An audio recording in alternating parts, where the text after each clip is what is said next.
নমস্কার, আমি সৌমেন্দু হালদার, অশোকনগর নাট্যমুখের ছাত্র সদস্য।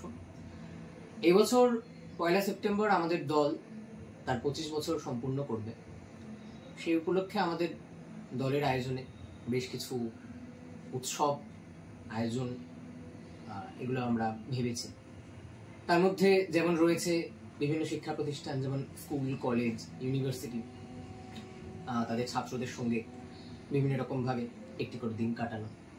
এছাড়া একটি নাট্য দলের চিরাচরিত প্রথায় যেগুলো থাকে, যেমন নাট্য প্রযোজনা, নাট্য উৎসব, বিভিন্ন এলাকার মানুষ, বিভিন্ন এলাকার দলদের নিয়ে একটা নাট্য সমারোহ, এবং সেটাকে শুধুমাত্র কলকাতা বা অশোকনগরের মধ্যে নয়, বাংলার বিভিন্ন প্রান্তে সেটাকে ছড়িয়ে দেওয়া, এগুলো আমরা সবই ভেবেছি। এছাড়া থাকছে আমাদের স্মারক গ্রন্থ প্রকাশ, এগুলো সবই আমরা করব ভেবেছি বা করব।